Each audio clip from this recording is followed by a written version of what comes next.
بسم اللہ الرحمن الرحیم۔ السلام علیکم ورحمۃ اللہ۔ آج ہم کچھ باتیں کریں گے پوزیشن آف ویمن ان اسلام پر۔ تو مولانا نے کئی کتاب لکھی ہے، ایک کتاب ہے women between Islam and western society, تو اس کا اردو میں ہے اور اس کی ٹرانسلیشن انگلش میں ہے۔ تو وہ آپ اگر کچھ ڈیٹیل آپ کو چاہیے تو آپ اس میں سے دیکھ سکتے ہیں۔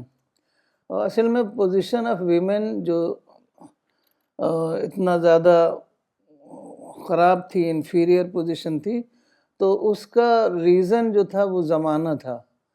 قدیم زمانے میں بہت زیادہ سپرسٹیشنز، ارریشنل بلیف کا رواج تھا، تو اسی کا نتیجہ تھا کہ ویمن کی جو پوزیشن تھی تو وہ بہت ہی اس کا درجہ کم ہو گیا تھا۔ ہر چیز میں جو نظام عقائد تھا اس زمانے کا، تو ہر چیز جو ہے قیاسات پر مبنی تھی، کوئی آبزرویشن نہیں، کوئی ویریفیکیشن نہیں۔ یہ سب تو جب اسلام آیا 7ویں سینچری میں، اس کے بعد یہ ساری چیزیں جو ہیں دنیا نے جانی کہ کوئی بھی نتیجہ اخذ کرنے کے لیے آبزرویشن کیا جاتا ہے، ویریفیکیشن کیا جاتا ہے۔ پہلے تو بس سپوزیشن تھا، اسی وجہ سے ہر معاملے میں لوگوں کی جو رائے تھی وہ ارریشنل تھی، تو سپوزیشن بیس تھی، کنجیکچر بیس تھی۔ تو میں آپ کو چند مثال پیش کروں گی جس سے آپ کو پتہ چلے گا کہ یہ بے بنیاد اوہام جو ہیں وہ کیا تھے اور اس کو اسلام نے کس طرح ختم کیا۔ تو ایک مثال ہے سولر ایکلپس اور لیونر ایکلپس کی۔ تو جب یہ ایکلپس ہوتے ہیں تو اب اس زمانے میں کوئی سائنٹیفک ایکسپلینیشن نہیں تھا، کوئی کاز اینڈ ایفیکٹ کچھ معلوم نہیں تھا، تو لوگ طرح طرح کی بے بنیاد سپوزیشنز فرض کر لیتے تھے۔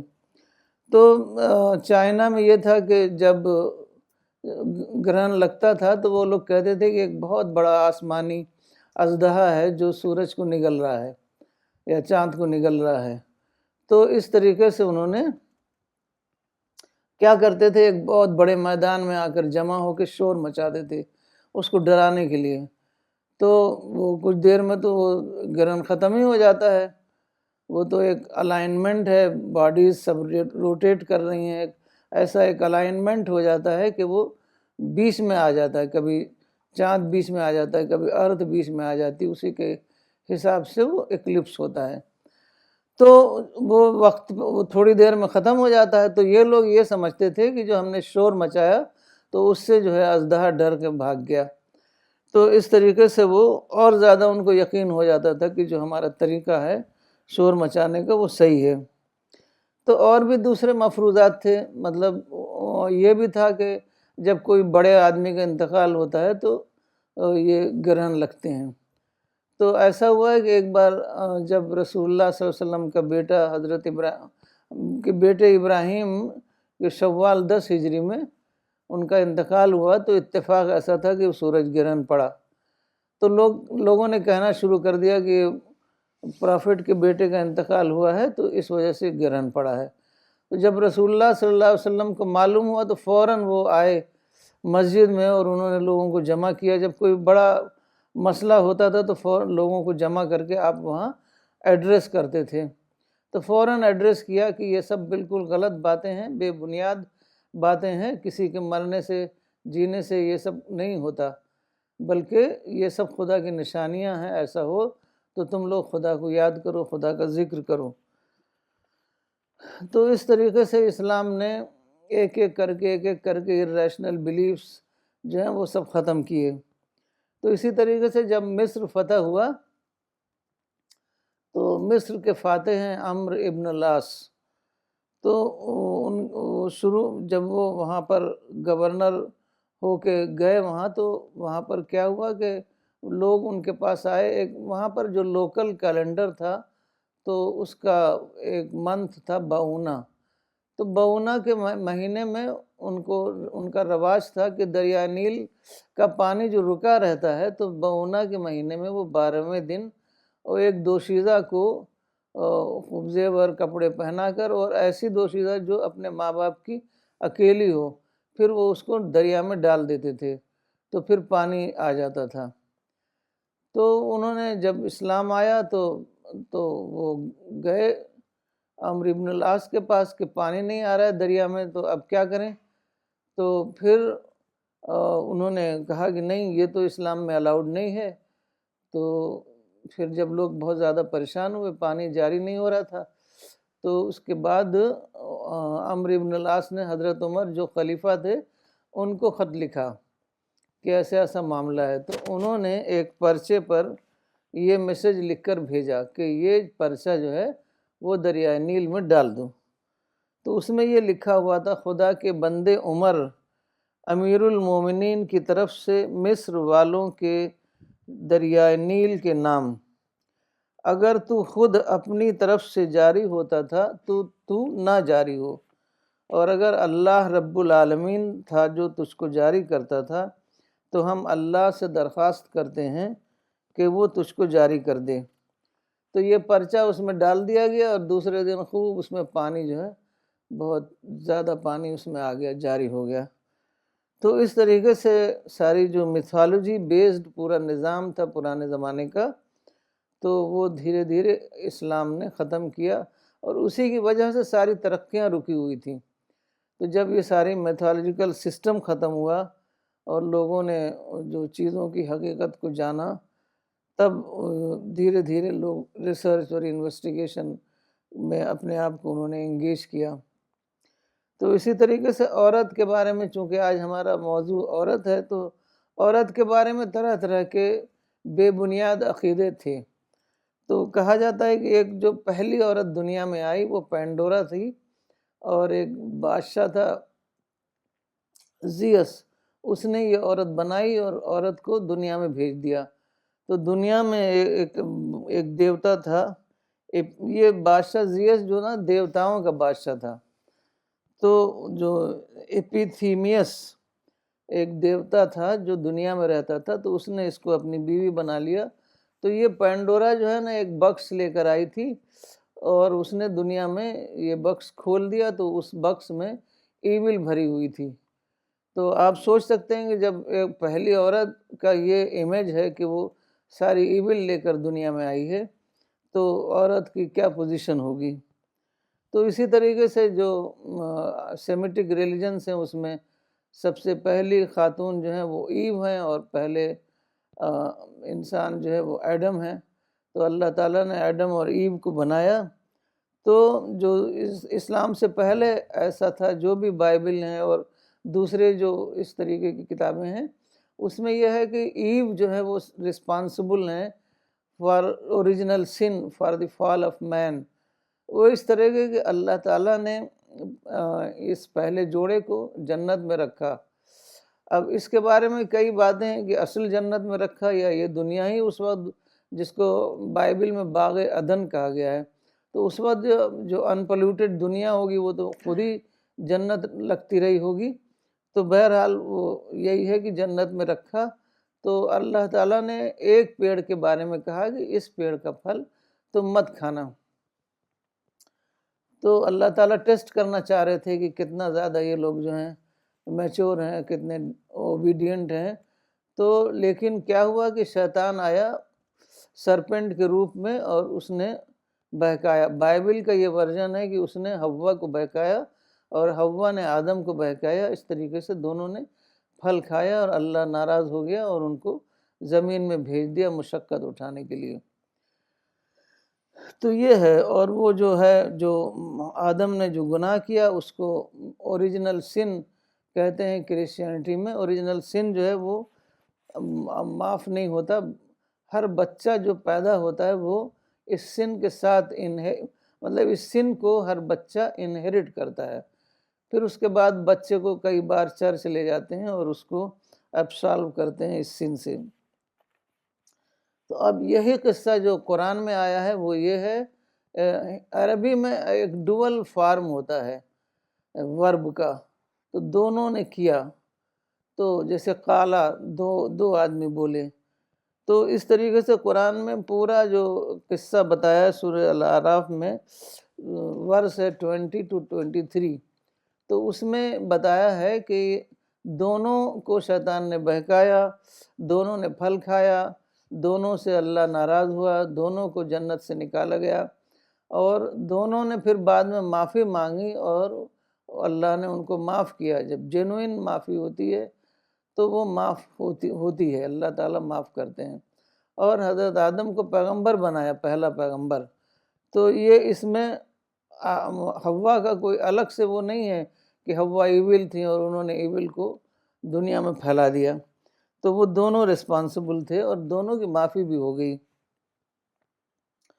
اصل میں کیا تھا کہ پہلے زمانے میں دنیا میں جو ہے کوئی ترقی نہیں ہوئی تھی، کوئی سہولتیں نہیں تھیں، باہر کی دنیا جو ہے آؤٹ سائڈ آف ہوم جو دنیا تھی وہ بہت ہی ہارش دنیا تھی، بہت ہی ہارڈ اسٹرگل والی دنیا تھی، تو وہاں ڈیفینس کرنا ہوتا تھا، بریڈ وننگ جو ہے وہ بھی بہت مشکل کام ہوتا تھا، طرح طرح کے مسائل تھے، ڈاکو ہوتے تھے، نہ کوئی پولیس تھی نہ فوج تھی، تو لوگوں کو بہت اسٹرگل کرنی ہوتی تھی، تو عورتیں جو ہیں وہ گھر میں رہتی تھیں، تو اس وجہ سے ان کا جو درجہ جو ہے وہ کم ہو گیا تھا، وہ گھر کے کام کو وہ کوئی بڑا چیز نہیں سمجھتے تھے۔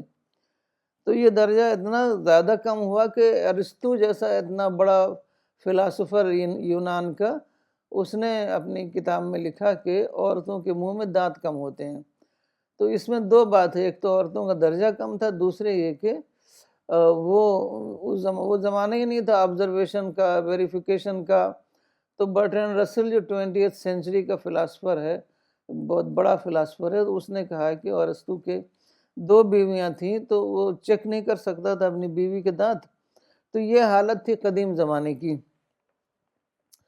تو اس لیے عورتیں جو ہے بالکل انفیریئر پوزیشن ان کی تھی، سیکنڈ کلاس ہیومن بینگز تھیں، ان کو حقوق سے محروم تھیں، ان کو جائیداد میں حصہ نہیں بنایا جائیداد میں حصہ نہیں دیا جاتا تھا، اور ان کو ایک چیٹل جس کو کہتے ہیں گھر کا سامان سمجھا جاتا تھا۔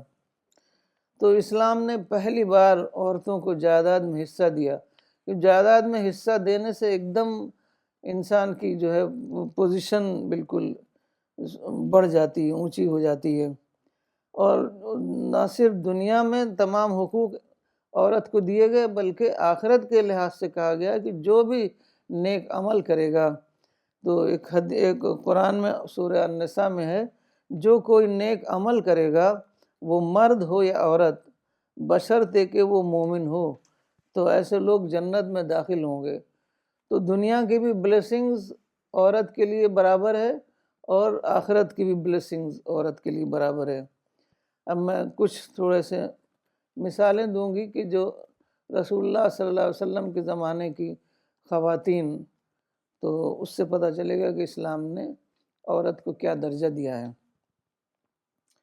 تو ایک حضرت خدیجہ، سب سے پہلے حضرت خدیجہ کا رول آتا ہے کہ جب رسول اللہ صلی اللہ علیہ وسلم آئے غار حرا سے تو بہت ہی گھبرائے ہوئے تھے، پہلا ان کا ایسا ایکسپیرینس تھا، تو انہوں نے گھر میں آئے اور انہوں نے سب بتایا حضرت خدیجہ کو کہ ایسا ایسا واقعہ ہوا، وہاں کوئی آیا تھا، اس نے کہا میں فرشتہ ہوں۔ تو وہ بہت گھبرائے ہوئے تھے، حضرت خدیجہ نے ان کو لٹا دیا اور ان کو ڈھارس دی، اور پھر اس کے بعد کتنی میچور وہ تھیں، اور عورتیں باہر نکلتی تھیں اپنے کام سے، اس کے بعد انہوں نے چادر ڈالی اپنے اوپر اور باہر نکل گئیں۔ چادر ڈالنا ایک نوبلٹی کی علامت ہوتی تھی، کیونکہ جو وہاں پر لیبر کلاس ہوتی تھی وہ اوپر سے چادر نہیں ڈالتی تھی، بلکہ ایسی سر ڈھکا رہتا تھا اور یہ پلو پیچھے رہتا تھا، جیسے لیبر کلاس کی عورتیں آج بھی کرتی ہیں۔ تو جو نوبل کلاس کی عورتیں تھیں، جو ٹرائب والی ہوتی تھیں، تو وہ چادر ڈال لیتی تھیں تاکہ وہ پہچانی جائیں، تو وہ چادر ڈال کر باہر گئیں، منہ نہیں ڈھکتی تھیں۔ اس زمانے میں یہ برقعے کا رواج نہیں تھا، یہ تو بہت بعد میں برقعے کا رواج آیا ہے۔ یہ کنورٹس ہوئے ہیں دوسری قوموں سے، خاص طور پر ایران سے اور دوسری قوموں سے، تو ان کے ہاں رواج تھا گھونگھٹ کا اور منہ ڈھکنے کا، اور تو وہاں سے یہ آیا، کنورٹ کلچر ہے یہ نہ عرب کلچر ہے نہ اسلام کلچر ہے۔ تو حضرت خدیجہ گئیں اور کئی عیسائی حضرات سے ملیں اور سارا معلومات کی، تو پتہ چلا کہ ہاں وہ جو فرشتے آئے تھے وہ حضرت جبرائیل ہی تھے، اور رسول اللہ صلی اللہ علیہ وسلم کو اب پیغمبر بنایا گیا ہے۔ تو وہ سارا معلومات کر آئیں، پھر اس کے بعد رسول اللہ صلی اللہ علیہ وسلم کو لے کر گئیں۔ اب رسول اللہ نے نہیں کہا کہ میں ایک عورت کے ساتھ باہر نہیں جاؤں گا، وہ لے کر گئیں اور پھر ورقہ ابن نوفل سے ملایا، پھر ان سے بات چیت ہوئی اور پھر اطمینان ہو گیا کہ ہاں وہ فرشتہ ہی تھا۔ تو رسول اللہ صلی اللہ علیہ وسلم کے ساتھ حضرت خدیجہ نماز پڑھتی تھیں، سب سے پہلی وہ مومنہ تھیں، پھر حضرت ابوبکر مسلمان ہوئے، پھر اس کے بعد حضرت علی اور کئی لوگ ہوئے، لیکن عورتوں میں سب سے پہلی حضرت خدیجہ تھیں۔ تو وہ آپ کے ساتھ نماز پڑھتی تھیں، تجارت کرتی تھیں، ہر کام کرتی تھیں، کبھی بھی رسول اللہ صلی اللہ علیہ وسلم نے منع نہیں کیا کہ عورتوں کے لیے یہ سب کام ٹھیک نہیں ہے۔ تو دوسری رسول اللہ صلی اللہ علیہ وسلم کی وائف جو تھیں حضرت عائشہ، تو وہ چونکہ بہت زیادہ ذہین تھیں، بہت زیادہ خاص تھیں، ان کی میموری بھی بہت اچھی تھی، تو رسول اللہ صلی اللہ علیہ وسلم نے بہت خاص طریقے سے ان کی ٹریننگ کی، ان کو تیار کیا، تاکہ کیونکہ ان کی عمر کم تھی، تو تیار کیا کہ رسول اللہ کے بعد 50 برس تک وہ قوم کو تعلیم دیتی رہیں۔ تو چونکہ انہوں نے اتنا زیادہ اخذ کیا تھا کہ ان کی تو 2210 تو روایتیں ہیں، اور روایتوں کی حکمت بھی بتاتی تھیں۔ کئی چیزیں جو ہیں وہ لوگوں کو معلوم نہیں رہتی تھیں۔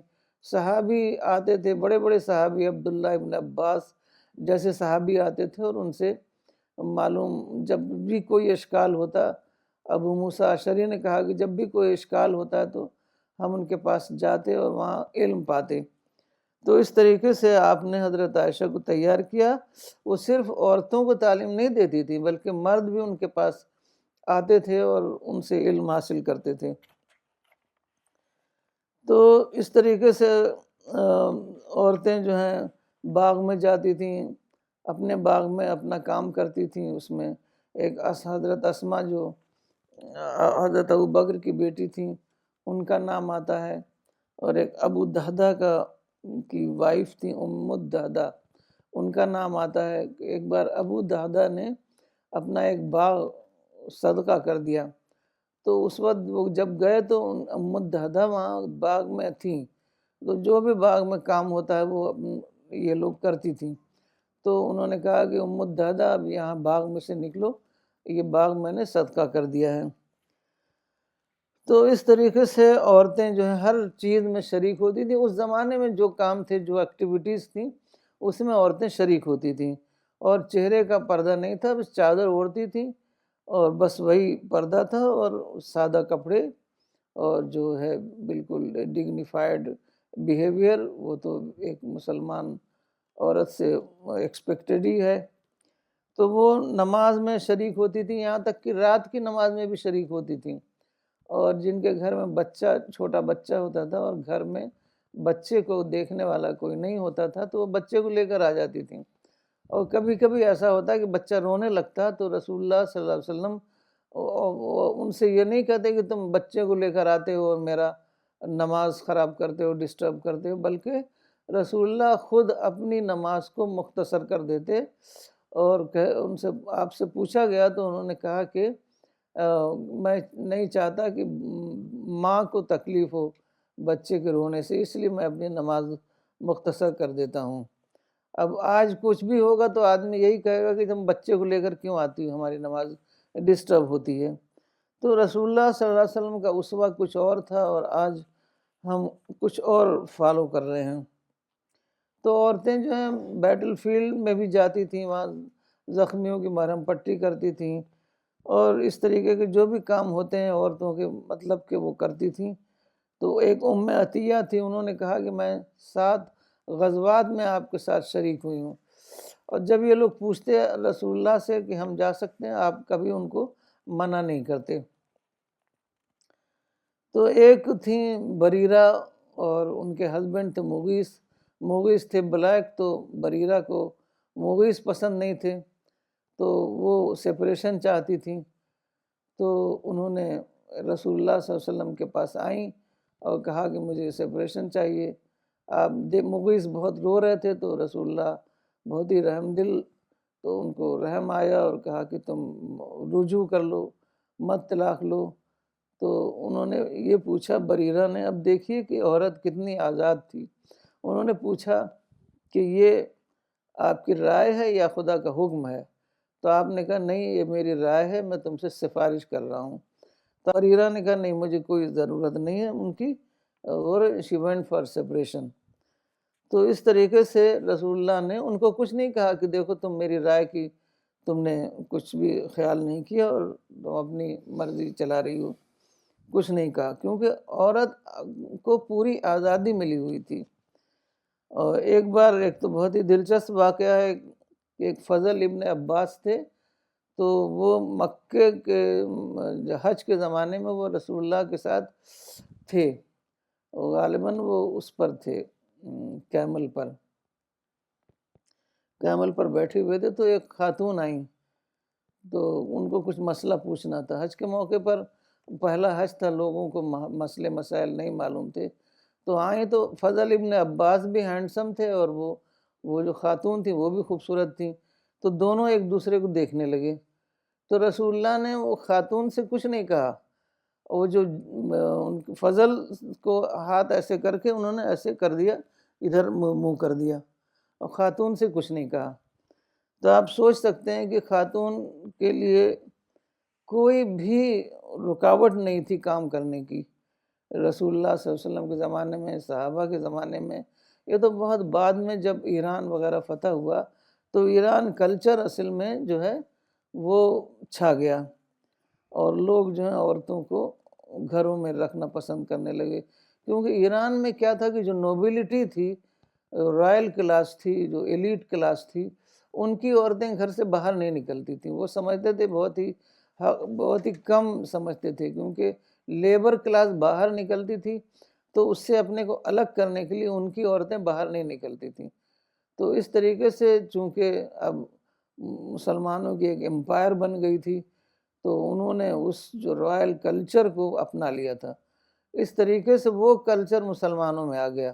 اب چونکہ 1400 سال سے یہ کلچر چل رہا ہے، تو لوگ سمجھتے ہیں یہی اسلام ہے. یہ اسلام نہیں ہے، یہ تو کنورٹ کلچر ہے. تو اس طریقے سے ہم اور بہت سارے واقعات ہیں آپ کو ملیں گے کتابوں میں. تو ایک اس پر میں حضرت ہاجرہ پر میں ختم کروں گی کہ اب حضرت ہاجرہ کا کتنا بڑا رول ہے کہ وہ اکیلی صحرا میں رہیں، اور وہاں پر انہوں نے اتنی بڑی قربانی دی، ایک اکیلی خاتون نے. اب وہ تو اللہ نے ہی حکم دیا تھا نا حضرت ابراہیم کو، تو اس لیے وہ حضرت ابراہیم نے ان کو لے جا کے وہاں بسا دیا تھا. پھر وہاں قبیلہ جرم آیا، ان سے بات چیت ہوئی، تو وہ اکیلی وہاں رہتی تھی. تو اس کا مطلب ہے کہ عورت کے اندر جتنی صلاحیت ہے اس کے مطابق وہ ہر کام کر سکتی ہے، لیکن وہی ہے کہ ڈیسنسی اور شرافت اور یہ سب چیزوں، سب تقاضوں کو سامنے رکھتے ہوئے، اس کا خیال رکھتے ہوئے وہ ہر کام کر سکتی ہے. تو یہ میں نے کچھ باتیں کہنی تھی. اب اگر کوئی سوال جواب ہو تو وہ کر سکتے ہیں.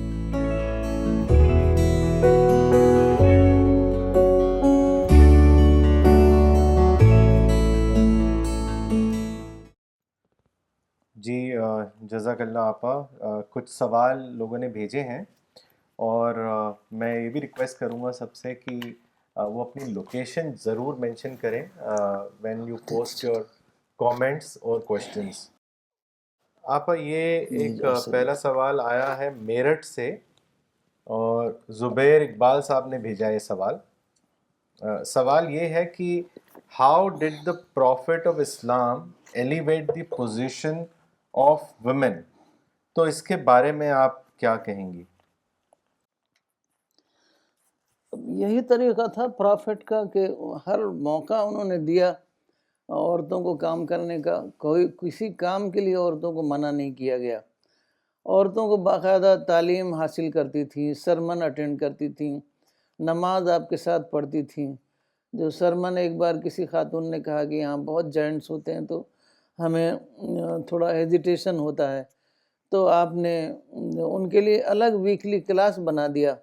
یہ نہیں کہا کہ تم ہیزیٹیشن ہوتا ہے تو گھر میں بیٹھ کے تعلیم حاصل کر لو، ایسا نہیں کہا، بلکہ کوئی بھی ایسا موقع جو ہے نہیں آپ نے دیا کہ عورتوں کو تعلیم حاصل کرنے کا. جو اس زمانے میں دیکھیے ایکٹیویٹیز بہت ہی لمیٹڈ تھیں. عورتیں جو ہیں اپنے باغ میں جاتی تھیں، اپنے بیٹل فیلڈ میں ضرورت ہوتی تھی تو جاتی تھیں، اور جو ہے جیسا کہ میں نے ابھی بتایا کہ ہر کام تجارت بھی کرتی تھیں حضرت خدیجہ، اور تعلیم حاصل کر کے گھروں میں بچوں کو پڑھاتی تھیں. جب بچے بڑے ہو جاتے تھے تب چونکہ اب مکہ مدینہ میں تو کوئی بڑے بڑے تعلیم گاہیں تو تھیں ہی نہیں، تو اس زمانے میں ادارے اتنا ہوتے بھی نہیں تھے. لوگوں کے گھروں میں جو اسکالرس ہوتے تھے وہ اپنے گھروں میں پڑھاتے تھے، کلاس لیتے تھے.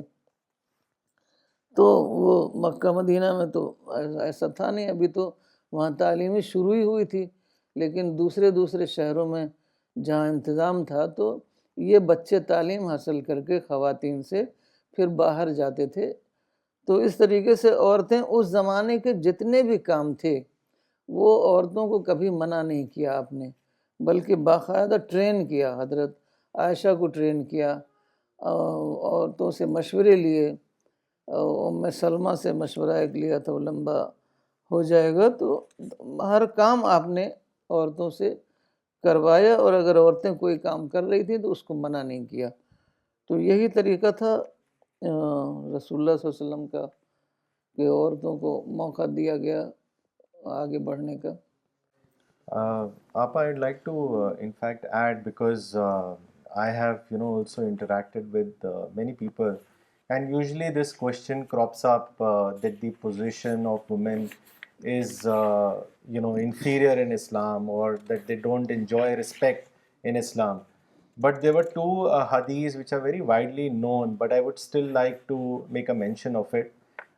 That gave me complete clarity in terms of the position of women in Islam. And the first one is been reported by Abu Huraira, that a person comes to the Prophet and then asks him that who rightfully deserves the best treatment from me. And Prophet immediately replied that your mother. So the man then asked the Prophet again that after that, and Prophet again replied, your mother. Then for the third time, the man again asked the Prophet, who after that? And Prophet again gave the same response, that your mother. So when the man asked the fourth time, Prophet said, your father. So this clearly shows that the respect for women, I would say, is even greater than men. But the second hadith, Appa, which really touched me, was that when Prophet said that paradise lies at the feet of your mothers, which means that serving your mother makes you deserving of paradise. Now, when somebody hears this coming from the Prophet, then I would say that there is no argument, no narrative which can prove that the position of women is less in Islam. This very well clarifies that Prophet always gave huge respect, and the position of women in Islam is very high. میں اس میں کچھ add کرنا چاہوں گا. ایک صحابیہ تھیں شفا بنت عبداللہ، یہ حضرت عمر فاروق رضی اللہ عنہ کے زمانے کا واقعہ ہے.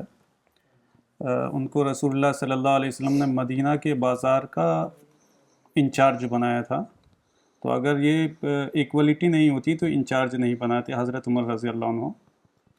اور ایک حدیث آتی ہے جس کو مولانا براور کوٹ کیا کرتے تھے، انما النساء شقائق الرجال، کہ عورتیں مردوں کے برابر ہیں. تو اس پر ایک حدیث کی شرح کرنے والے کمنٹیٹر نے لکھا ہے کہ ان کو اللہ تعالیٰ نے حکم دیا تھا علم حاصل کرنے کا، علم پھیلانے کا حکم دیا تھا، اور کیسے علم حاصل کرنا اور کیسے علم پھیلانا اس میں وہ عورتوں سے مختلف نہیں ہیں، اس وجہ سے یہ عورتوں کی مانند ہیں. تو یہ بالکل کلیئر طریقے سے اس سے معلوم ہوتا ہے کہ عورتوں کا درجہ مردوں کے مقابلے میں بالکل بھی کم نہیں ہے اسلام میں. جی آپ ایک اور سوال لکھنؤ سے کیا ہے فہیم عمر صاحب نے، اور انہوں نے پوچھا ہے کہ اسلام gives women all opportunities, then why does the Muslim community not follow them؟ اس کی کیا وجہ ہے؟ اصل میں کیا ہوا کہ بہت ہی تیزی سے اسلام پھیلا. 1 سینچری سے کم مدت میں، تقریباً 50 سال کی مدت ہی میں اسلام جو ہے بڑے بڑے پورا ملک میں اسلام پھیل گیا. تو اچانک اتنے سارے لوگ کنورٹ ہوئے تو ان کا صحیح طریقے سے ان کا وہ نہیں ہو پایا، ان کا ٹریننگ نہیں ہو پائی.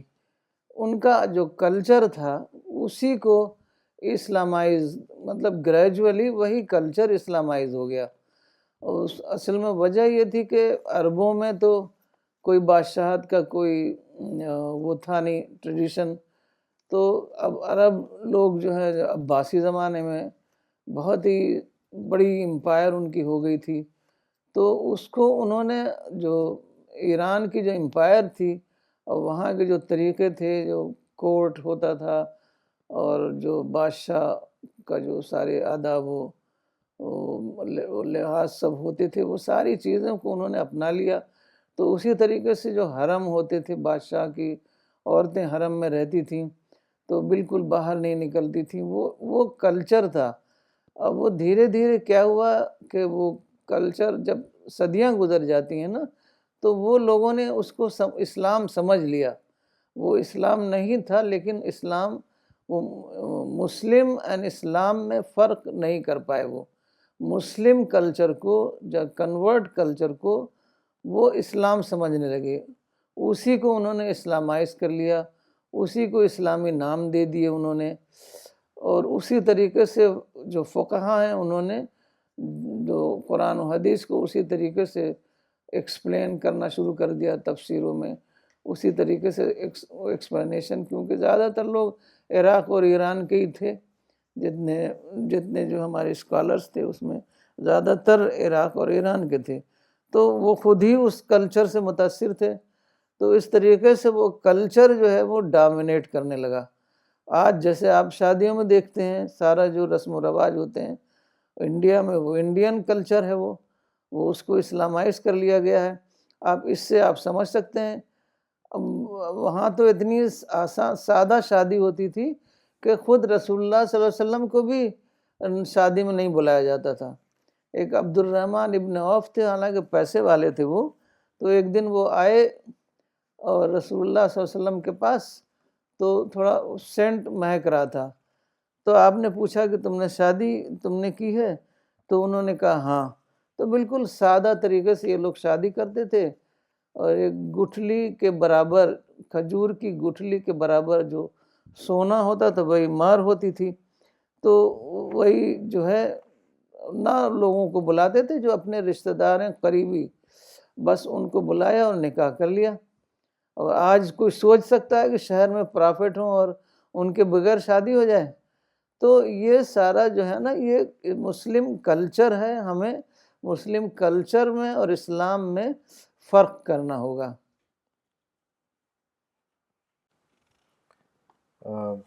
آپ کا کچھ 1-2 کومنٹس اور سوال ہیں جو میں لینا چاہوں گا.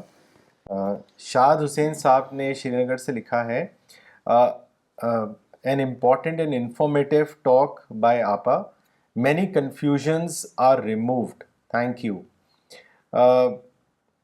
ساجد احمد صاحب نے اور طارق بدر صاحب نے آپس سملر کوشچن پوچھے ہیں، تو میں دونوں پڑھ دیتا ہوں. ساجد احمد خان صاحب ناگپور سے اور طارق بدر صاحب نے پاکستان سے. ساجد احمد صاحب نے لکھا ہے کہ ریئلی تھرلنگ ٹاک، آپ نے بہت ساری نئی باتیں بتائیں جو اب تک ہم نہیں جانتے تھے.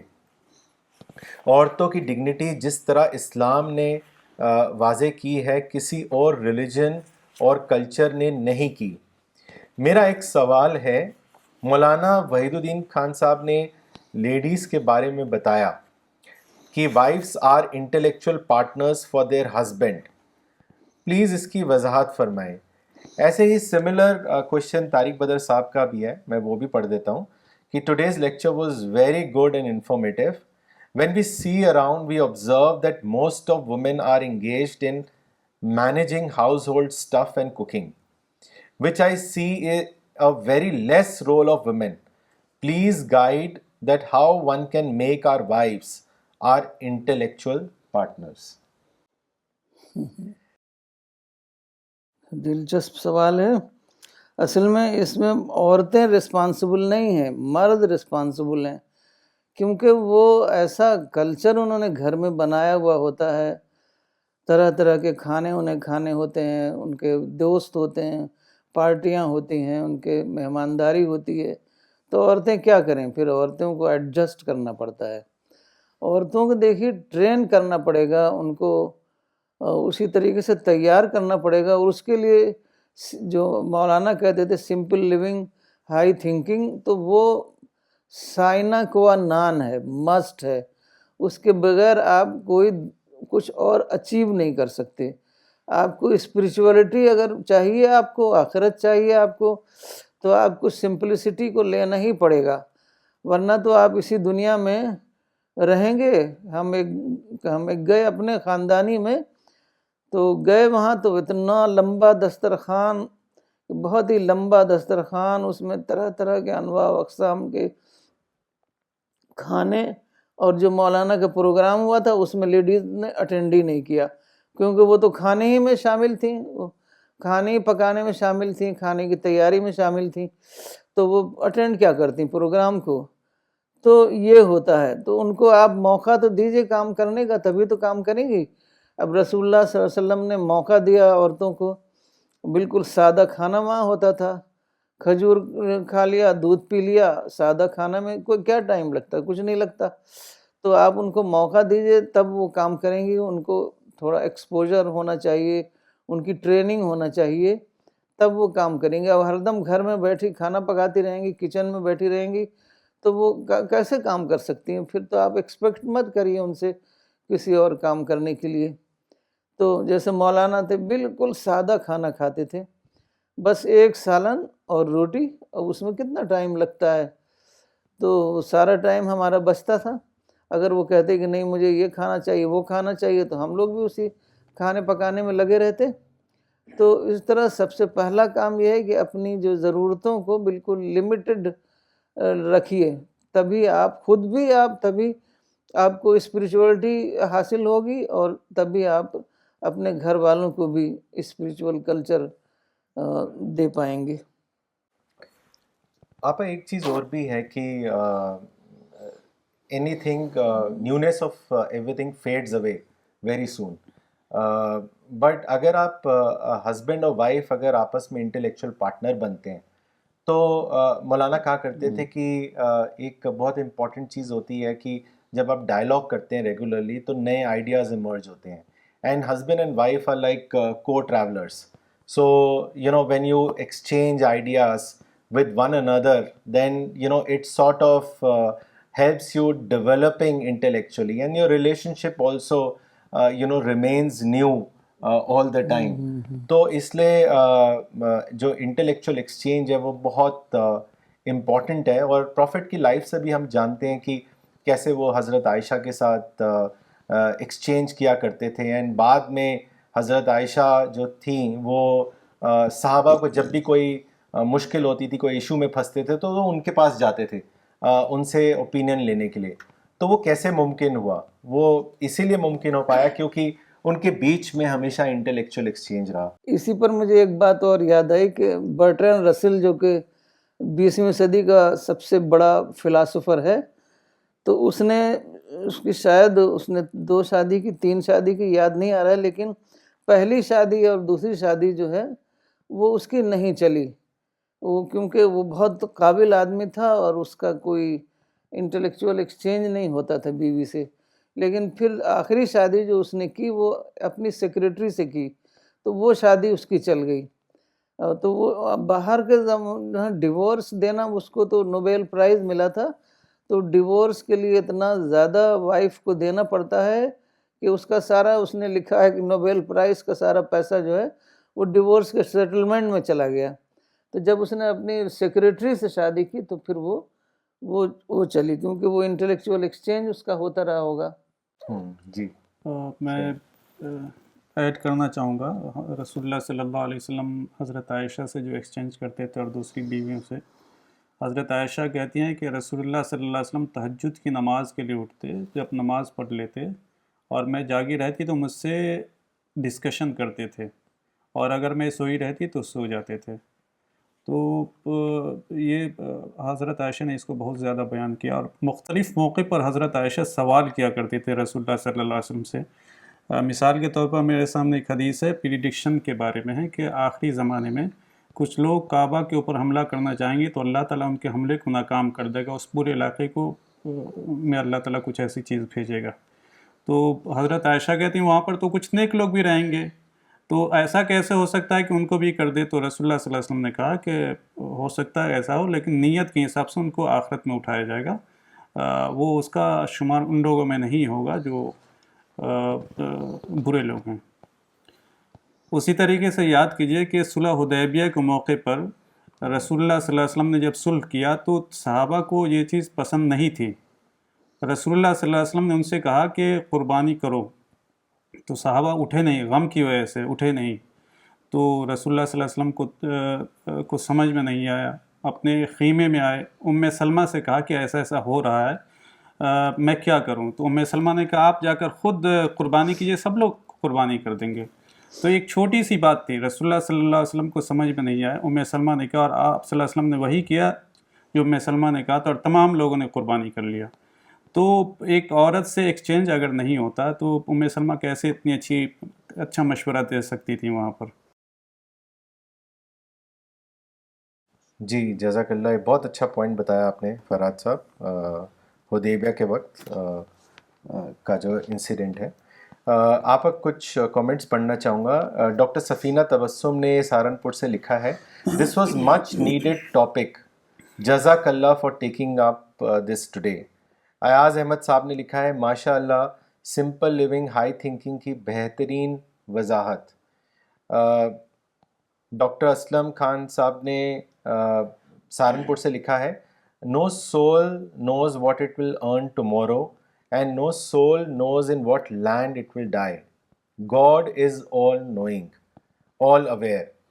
قرآن ان چیپٹر 31 34 دیکھیے، اللہ عورت اور مرد کے ڈفرینشیٹ نہیں کرتا، ان کی نگاہ میں ہم عورت اور مرد نہیں صرف سول ہیں، یہ صرف ہماری ڈیوٹیز ہیں جس وجہ سے ہمیں عورت مرد کہا جاتا ہے۔ مس شبینہ علی نے کلکتہ سے کامنٹ اور سوال بھیجا ہے، انہوں نے لکھا ہے، very important topic you have addressed آپا، there is a dire need that Islam needs to be rediscovered and revived. The position of women in Muslim society today is very suffocating, be it in terms of education, inheritance, hijab, etc.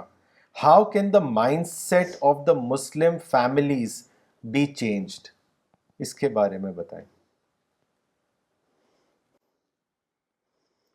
اب یہی ان کو بتانا ہے کہ اصل اسلام کیا ہے، قرآن حدیث کا اسلام کیا ہے، رسول اللہ صلی اللہ علیہ وسلم کا اسوہ کیا ہے، آپ کی سنت کیا ہے، آپ کے اصحاب کی سنت کیا ہے، یہی سب بتانا ہے کہ یہ اسلام ہے۔ لوگوں کو یہ سب بتایا نہیں گیا ہے تو ایسی باتیں بتاتے ہی نہیں ہیں، تو لوگ سمجھتے ہیں کہ جو وہ کر رہے ہیں وہی اسلام ہے۔ اب وہ ایک بار میں اگر نہیں سمجھتے ہیں تو ان کو بار بار بتایا جائے، انشاءاللہ ضرور سمجھیں گے، اور یہی کام ہم لوگ کر رہے ہیں۔ مولانا صاحب کی ساری کتابیں اسی پر ہیں کہ جو اصل اسلام ہے، اوریجنل اسلام ہے، اس کو پیش کرنا، تو یہی کام کرنا ہے ہم کو۔ میں اس میں ایک چیز ایڈ کرنا چاہوں گا، مولانا نے جو کیا ہے اس کو کلیئر کرنے کے لیے۔ ایک حدیث ہے، لمبی حدیث ہے، عدی بن حاتم کی، اس میں عورتوں کے تعلق سے ایک بات بتائی گئی کہ اللہ تعالیٰ ضرور اس معاملے کو پورا کرے گا۔ لَيُتِمَّنَّ اللَّهُ هَذَا الْأَمْرَ حَتَّى تَخْرُجَ الزَّعِينَةُ مِنَ الْحِيرَةِ حَتَّى تَطُوفَ بِالْبَيْتِ مِنْ غَيْرِ جِوَارِ أَحَدٍ، کہ ایک عورت اونٹ پر سوار ہو کر نکلے گی حیرہ سے یہاں تک کہ کعبے کا طواف کرے گی بغیر کسی پناہ کے۔ کہتے ہیں کہ یہ معاملہ ایک دن آئے گا، اس میں عورتوں کے اکیلے سفر کرنے کی بات ہے اور اکیلے حج کرنے کی بات ہو رہی ہے۔ لیکن حدیث کی کتابوں میں دیکھیے تو یہ اس کے لیے جو چیپٹر آتا ہے کہ سورہ فاتحہ کی تفسیر، لمبی حدیث ہے، اس میں سورہ فاتحہ پر بھی ہے۔ تو اس حدیث کو اس اعتبار سے مولانا نے ڈسکور کیا ہے، مولانا سے میں نے یہ بات پوائنٹ یہ کیا تھا، اخذ کیا تھا کہ یہاں پر یہ بات بتائی گئی ہے۔ لیکن آپ دیکھیں عام طور سے اس حدیث کو اس اعتبار سے نہیں لیتے ہیں، جو حدیث میں بیان کر دیا گیا ہے اس کا جو چیپٹر بنا دیا گیا اسی کو لوگ سمجھتے ہیں کہ بس اتنا کافی ہے۔ تو یہ چیزیں ہم کو سمجھنے کی ضرورت ہے کہ ایک حدیث میں ایک سے زیادہ چیزیں ہوتی ہیں، علماء نے اس کو اپنے حساب سے، اپنی ضرورت کے حساب سے چیپٹرائزیشن کیا، وہ اس کو ہم کہتے ہیں کہ انہوں نے کوشش کی۔ لیکن آج جو ضرورت اسی حساب سے عورتوں کے رول کو سمجھنے کے لیے یا اسلام کو سمجھنے کے لیے ضروری ہے کہ ہم کتابوں کو پڑھیں، اور مولانا کی کتابوں کو پڑھیں گے تو یہ چیزیں زیادہ کھل کر سامنے آتی ہیں۔ یہ بہت ہی امپورٹنٹ پوائنٹ ہے کہ آج جو ہم اسلام لیتے ہیں وہ فقہا کا انٹرپریٹیشن ہوتا ہے، اور فقہا نے انٹرپریٹیشن اپنے زمانے کے لحاظ سے کیا ہے۔ ہم کو اس سے اوپر اٹھنا پڑے گا اور قرآن و حدیث سے ڈائریکٹ لینا پڑے گا، چونکہ اجتہاد کا دروازہ بند کر دیا گیا ہے، اس وجہ سے سارے مسائل ہیں۔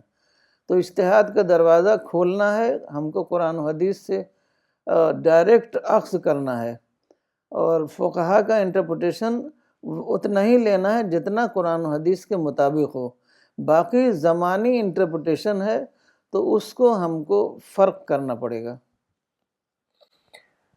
آپ یہ ایک سوال کولمبو شری لنکا سے آیا ہے، میں سوال پڑھنا چاہوں گا۔ انہوں نے لکھا ہے، آئی ایم تابش امام from Colombo. Women has been given all rights equally in Islam, which is very clear. In this case, how women can secure Islamic culture subsequently and obligations while on work? For example, if woman wants to be an engineer, space astronaut or pilot or a driver, then in that case, how parda concept will work? Please clarify. اب جو پردہ جو برقع کے since میں ہے وہ تو اسلام میں ہے نہیں، تو اسلام میں تو بس یہی ہے کہ جب باہر جاؤ تو اپنے سینے کو ڈھک لو، بس اتنا ہی پردہ ہے۔ تو اب کپڑا تو اپنا ڈیسنٹلی ڈریسڈ ہونا چاہیے، اور باقی تو ہر کام کر سکتے ہیں۔ کتنے لوگ ایسٹروناٹ بنیں گے، ایک دو لوگ بنیں گے کوئی، تو عام جو روزمرہ کی ضروریات ہیں وہ سب اسلام کے مطابق جو ہیں وہ پوری ہو سکتی ہیں۔ اسلام میں اور عورتیں جو بیٹل فیلڈ میں بھی جاتی تھیں، ہر کام کرتی تھیں، تو آج کیوں نہیں کر سکتی؟ آج بھی کر سکتی ہیں۔ ہمیں یہی ہے کہ ہمیں جو فقہا کا جو انٹرپریٹیشن ہے اس سے اپنے آپ کو ہٹانا ہے، کیونکہ وہ زیادہ تر اس زمانے کے لحاظ سے انہوں نے انٹرپریٹیشن دیا ہے، اس زمانے کے لحاظ سے وہ ٹھیک لگتا تھا۔ لیکن جو قرآن ہے وہ تو ایٹرنل ٹیچنگز ہیں اس کے اندر، اسی لیے اس میں ہر طرح کی باتیں ہمیں ملتی ہیں، اس زمانے کے لحاظ سے بھی اور آج کے زمانے کے لحاظ سے بھی۔ تو ہمیں ڈائریکٹلی جو ہم قرآن و حدیث سے ہم لیں گے، رسول اللہ صلی اللہ علیہ وسلم کی زندگی اور آپ کی سنت سے لیں گے، اور وہ مولانا نے بہت زیادہ لکھا ہے، ایک کتاب ہے عورت میں ہمارے انسانیت، وہ آپ پڑھیں تو آپ کو بالکل کلیئر گائیڈ لائن آپ کو مل جائے گی کہ اس زمانے میں عورتیں جو ہیں کس طریقے سے کام کر سکتی ہیں۔ میں اس میں ایک مثال ایڈ کرنا چاہوں گا کہ رسول اللہ کے زمانے میں ایک عورت اپنے باغ میں گئی کام کرنے کے لیے، اور اس کو طلاق ہو چکی تھی، غالباً عدت کا زمانہ تھا، اس زمانے میں بہت زیادہ نکلنے سے کو پسند نہیں کیا جاتا، رسول اللہ نے ایسے کہا تھا۔ تو ایک مرد نے اس کو دیکھا کہ کام کر رہی ہے باغ میں، یہ جابر بن عبداللہ کی خالہ تھی، تو اس نے اس کو ڈانٹا، کیوں یہاں پر آئی ہو؟ تو وہ آئی رسول اللہ صلی اللہ علیہ وسلم کے پاس، تو رسول اللہ صلی اللہ علیہ وسلم نے کہا، کیوں نہیں، تم کو کام کرنا چاہیے۔ ممکن ہے کہ تم اس سے صدقہ کرو یا کوئی اچھا کام کرو. تو یہ جو ہم سمجھتے ہیں کہ عورتیں کام نہیں کر سکتی باہر نکل کر، یہ میں سمجھتا ہوں کہ یہ صحیح انڈرسٹینڈنگ نہیں ہے اسلام کی. اور یہ معلوم ہونا چاہیے کہ غزوہ خندق کے زمانے میں جب عورتیں سیکور کر کے رکھی گئی تھی تو کچھ لوگ آئے تھے اور جہاں پر رکھے ہوئے تو اس کو توڑنا چاہا تھا.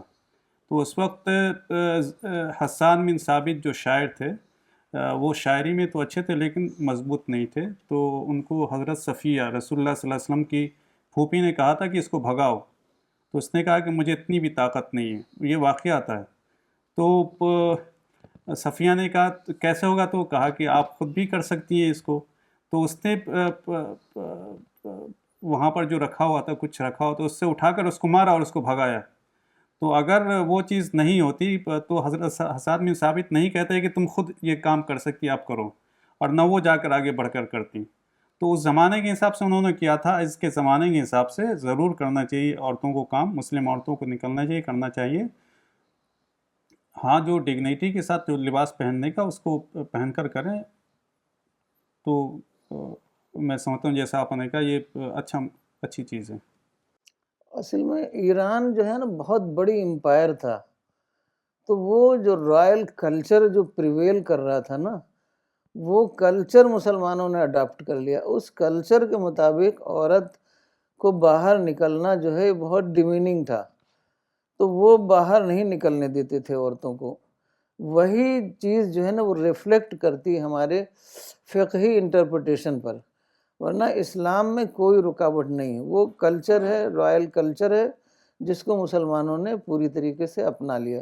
کیونکہ مسلمانوں کا اب امپائر بن گیا تھا تو ان کو یہ لگا کہ وہی کلچر جو ہے ان کو اپنانا چاہیے. اس طریقے سے انہوں نے اس کلچر کو اپنا لیا پورا ہول سول. عباسی زمانے میں تو بالکل ایرانی جو تھے وہی سب کچھ ہوتے تھے. وہی برمکی جو حضرات تھے سب ایرانی تھے، اور وہی لوگ جو ہیں وزیر ہوتے تھے. ہر جگہ وہی لوگ چھائے ہوئے تھے. تو وہی کلچر، نوروز منایا جاتا تھا، وہی کلچر وہاں چل رہا تھا. اب چونکہ اتنا زمانہ گزر گیا تو لوگ سمجھتے ہیں یہی اسلام ہے. تو یہی سب سمجھنا ہوگا، اس فرق کو سمجھنا ہوگا کہ کیا اسلام ہے اور کیا کلچر ہے. مس صوفیہ اختر نے کامنٹ بھیجا ہے. انہوں نے لکھا ہے simple living and high thinking is the best solution of this problem. جزاک اللہ آپا. مہاگل بلوچ صاحب نے لکھا ہے thank you very much for such a useful enlightening talk. ایک سوال آیا ہے آپا سندھ پاکستان سے، نور احمد صاحب نے بھیجا ہے. انہوں نے آپ سے پوچھا ہے کہ کچھ جینڈر انیکوالٹی کے بارے میں بھی کچھ بتا دیں. جینڈر انیکوالٹی اس سینس میں تو ہے کہ عورتیں نازک ہوتی ہیں. اب مرد اسٹرانگ ہوتا ہے تو کچھ ایسے کام ہوتے ہیں جو مرد کر سکتا ہے. تو عورتیں، بہت ساری عورتیں بھی اسٹرانگ ہوتی ہیں. اپنی مردوں میں بھی ڈفرینٹ کیپیبلٹیز ہوتی ہیں. ہر مرد ہر کام نہیں کر سکتا ہے. تو اب جیسے ابھی آپ نے بتایا حسان ابن ثابت، اس آدمی کو نہیں بھگا سکے، عورت نے بھگا دیا. تو جو رول ڈیفائن ہوتا ہے نا، وہ ہماری جو ٹیلنٹ ہے ہمارے اندر، جو ہمارے اندر صلاحیتیں ہیں، اس کے مطابق ہمارا رول ڈیفائن ہوتا ہے. تو انیکوالٹی اس معنی میں تو مرد مرد میں بھی ہے، عورت عورت کی بات تھوڑی ہے، عورت مرد کی بات تھوڑی، مرد مرد میں بھی ہے. تو اپنی صلاحیت کے حساب سے کام کرنے میں اسلام کوئی بھی رکاوٹ نہیں ڈالتا ہے. مولانا ایک وہ کہا کرتے تھے اس تعلق سے، equal in respect different in role. Respect کے اعتبار سے کوئی انیکوالٹی نہیں، سب برابر ہیں. ثواب کے اعتبار سے سب برابر ہیں. رول کے اعتبار سے ڈفرینٹ ہیں، وہ مرد کے اعتبار سے بھی ہے، عورت کے اعتبار سے بھی ہے. اب حضرت خدیجہ جو تھیں انہوں نے قوام کا رول ادا کیا. کہتے ہیں قوام مرد ہوتا ہے، تو مرد کی بات نہیں ہے، جس کے اندر صلاحیت ہو وہ قوام بھی ہو سکتا ہے. حضرت خدیجہ تجارت کرتی تھیں، سارا نظام گھر کا سنبھالتی تھیں. رسول اللہ صلی اللہ علیہ وسلم تو جاتے تھے سچائی کی تلاش میں. اس کے بعد جب آپ کو پیغمبر آپ بنے تو آپ ساری ٹائم آپ اپنا دعوی ورک میں لگانے لگے, پیغام پہنچانے میں لگانے لگے, اور پورا سارا سنبھالتی تو تھیں حضرت خدیجہ. تو وہی قوام جس کے اندر جو صلاحیت ہو اس کو کام وہ کرنا چاہیے, اس میں کوئی رکاوٹ نہیں ہے. آئی تھنک مولانا نے بھی اس کے اوپر کافی لکھا ہے, اینڈ وہ کہا کرتے تھے کہ جیسے گھر میں فریدہ قوام ہے, it is more about managing and administration, and Quran does not say that women are subordinated to men. Women are not subordinated to men. In fact مجھے ایک ٹریڈیشن بھی یاد آتا ہے کہ حضرت عمر نے ایک باری کہا تھا کہ عورتوں کے لیے کہا تھا کہ وہ مسجد میں نماز نہیں پڑھیں گی, اور ان کی وائف نے ریفیوز کر دیا تھا فالو کرنے کے لیے, یہ ان کا کیونکہ ان کا یہ اسلامک رائٹ تھا. So it is I think misconstrued and misinterpreted. آپا اگلا سوال جو ہے وہ مس پریا ملک نے بھیجا ہے دہلی سے. انہوں نے لکھا ہے کہ آپا I see emancipation of women in all religions. However, why is it that number of Muslim women remains so low in Islam in spite of being subjugated?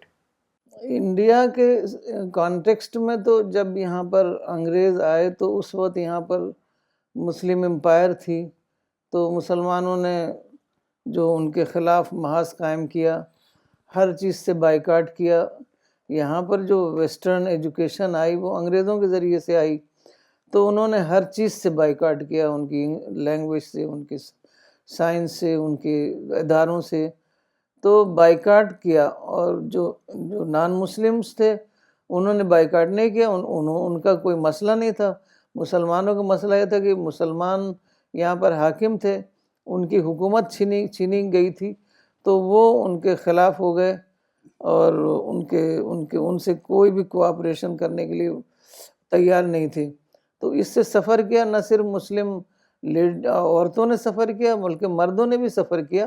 بہت بعد میں تقریباً آج ہم دوسری قوموں سے 100 سال پیچھے ہیں, اسی وجہ سے کہ وہ جہاد میں لگے رہے اور پڑھنے نہیں دیا لوگوں کو. جو لوگ اداروں میں جاتے تھے ان کو بھی پڑھنے نہیں دیتے تھے. تو اس طریقے سے عورتوں کی بھی جو ماڈرن ایجوکیشن تھی اس میں پیچھے ہو گئے, اور جو ٹریڈیشنل ایجوکیشن تھی اب وہ جہاد کے چکر میں وہ بھی سب ختم ہو رہی تھی, اور وہاں اس کو فنڈنگ نہیں مل رہی تھی. وہاں پر کوئی جو مدرسے وغیرہ تھے, اور مدرسے وغیرہ کی جو تعلیم تھی وہ زمانے کے لحاظ سے وہ ریلیونٹ نہیں تھی. تو پڑھنے کے بعد نہ کوئی بڑا جاب ملتا تھا, نہ کوئی اور اس سے کوئی فائدہ ہوتا تھا. تو اس طریقے سے ہم لوگ پیچھے ہو گئے ہیں. اور اگر انگریزوں کے ساتھ کوآپریشن کیا ہوتا جیسے جاپان والوں نے کیا تو آج ہم بھی برابر کے ہوتے. تو اب کافی عورتیں پڑھ رہی ہیں, کافی لوگ جا رہے ہیں, ایجوکیشن کی ان کو احساس ہو گیا ہے, لیکن اب تو پیچھے ہو گئے ہیں, تو اس میں اب ٹائم لگے گا. انڈیا کے کانٹیکسٹ میں بتا رہی تھی میں. آپ ایک سوال بھیجا ہے فراز خان صاحب نے دلی سے, اور یہ برقع کلچر کو لے کے انہوں نے سوال کیا ہے ایک حدیث کے حوالے سے. انہوں نے لکھا ہے کہ دس حدیث was narrated by Abu Dawud from Salamah who said when the ayah to draw their cloaks, veils all over their bodies, which is in chapter 33 verse 59, interpretation of the meaning was revealed, then the women of the Ansar came out looking as if they were crows on their heads because of their clothing. تو اس کو واضح کر دیں آپ. اصل میں 2 آیتیں ہیں. ایک آیت تو ہے عام عورتوں کے لیے, تو ان کے لیے ہے یہ. اس پر تو میں نے باقاعدہ ریسرچ کیا تھا. تو ان کے لیے پہلے زمانے میں کیا تھا کہ یہاں پر ایسے رہتا تھا, ایسے, اور یہ جو پلو جو ہے نا وہ پیچھے رہتا تھا. تو یہ لیبر کلاس کی عورتیں ہوتی تھیں. تو لیبر کلاس کی عورتوں کو وہاں لوگ چھیڑ بھی دیا کرتے تھے مدینے میں. تو اس طرح سے وہ کسی کوئی عورت کو چھیڑا تھا. اس کے بعد یہ آیت اتری کہ تم لوگ جب جاؤ باہر تو ایک چادر اپنے اوپر ڈال لو, بس اتنا ہی ہے, چادر ڈال لو, اپنے سینے کے اوپر چادر ڈال لو. اب اس کا غلط انٹرپریٹیشن اپنے زمانے کے لحاظ سے اس کو انٹرپریٹیشن غلط دے دیا ہے، تو اسی سے لوگ جو ہیں وہ سمجھ نہیں رہے ہیں بات کو۔ وہ صرف انہوں نے کہا تھا آیت کے مطابق کہ اپنا اپنے اوپر ایک چادر ڈال لو، تو وہی انہوں نے چادر ڈالی ہوگی، ایسے ایسے کر کے جیسے بھی چادر ڈال لیا ہوگا، تو وہ چادر ڈالی تھی۔ اور دوسری آیت جو ہے نا وہ پیغمبر کی بیویوں کے لیے ہے، تو ان کے لیے ہے کہ تم گھروں میں قرار سے رہو، کیونکہ ان کو باہر نکلنے کی اجازت نہیں تھی، کیونکہ ایک بار حضرت عائشہ کے ساتھ فتنہ برپا ہو چکا تھا، تو اس وقت تو قرآن اتر رہا تھا، برات ہو گئی، لیکن اگر بعد میں ایسا ہوتا تو رسول اللہ کی تاریخ کی امیج خراب ہو جاتی، تو یہ اب آپ آخری پیغمبر تھے، تو اس امیج کو کون ٹھیک کرتا؟ تو ان کے آپ کی جو امہات المومنین جو ہیں ان کے لیے ہے کہ تم لوگ گھروں میں قرار سے رہو۔ اب باقی میں کہتی ہوں، جامعہ میں لڑکیاں آتی تھیں جو بہت زیادہ ہاتھ میں سب پہنے رہتی تھیں، تو اور یہی آیت بتاتی تھیں سورہ الاحزاب کی، تو میں نے کہا وہ تو ہے کہ گھروں میں قرار سے رہو، تو آپ لوگ گھروں میں رہیں، باہر نکل کے اس حالت میں آنے کے تو کہیں لکھا ہی ہوا نہیں ہے، صرف چادر اوڑھ کے ہے کہ باہر نکل سکتی ہو چادر اوڑھ کے۔ تو یہ لوگ کنفیوز کر رہے ہیں، اگر وہ اس آیت کو لیتے ہیں تو ان کو تو گھروں میں رہنا چاہیے، نکلنا نہیں چاہیے، گھروں میں رہیں، عبادت کریں، وہاں پر جو بھی ہو سکتا ہے گھروں میں کام کریں۔ اب عورتیں آج کل کیا چاہتی ہیں کہ باہر بھی جائیں اور برقع بھی اوڑھیں، تو یہ تو اسلام میں نہیں ہے، یہ تو اس مسلم کلچر ہے، اس کو we have to differentiate between Muslim culture and Islam. وہ آیت جو سورہ النور کی ہے اس کو میں یہاں پر یہ کر دیتا ہوں، وہ سورہ النور سورہ نمبر 24 اور آیت نمبر 31 میں ہے۔ اس کا جس کی بنیاد پر فقہا یہ کہتے ہیں وہ یہ ہے وَلَا يُبْدِينَ زِينَتَهُنَّ إِلَّا مَا ظَهَرَ مِنْهَا، اور ان کی زینت ظاہر نہ ہو سوائے اس کے جو اس سے خود بخود ظاہر ہو جاتا ہے۔ اس کو لے کر جو بہت زیادہ ایکسٹریمسٹ فقہا وہ کہتے ہیں کہ اس کا مطلب یہ ہے کہ اس کو چہرے کو بھی ڈھانپنا ہے، اس کے ہاتھ کو بھی ڈھانپنا ہے، کلائی کو بھی ڈھانپنا ہے، سب چیز کو ڈھانپنا ہے۔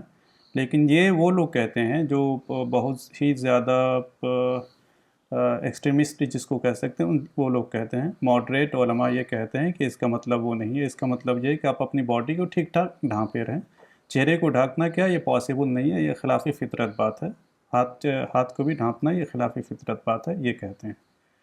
اور وہ حدیث اور یہ سب جو کہتے ہیں وہ ایک بعض اس میں سے ضعیف بھی ہے اور بعض پر کلام بھی کیا گیا ہے۔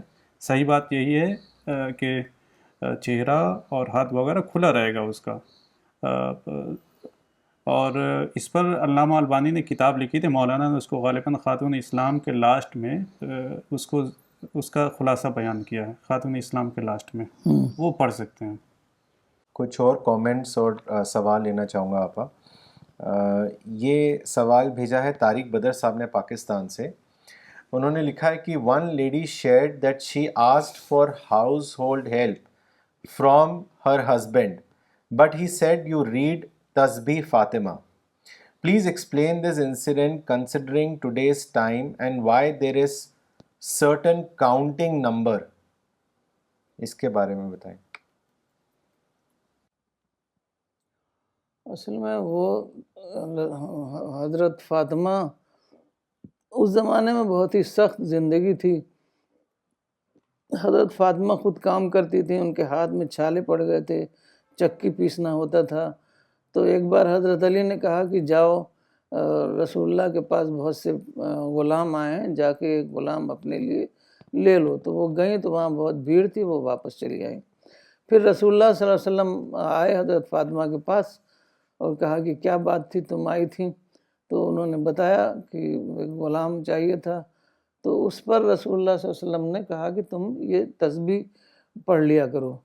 اصل میں حضرت فاطمہ اور حضرت عائشہ میں بہت فرق تھا، تو حضرت فاطمہ سے کہا تھا تسبیح پڑھنے کو، وہ اتنا زیادہ خاص نہیں رہی ہوں گی جیسے حضرت عائشہ تھیں۔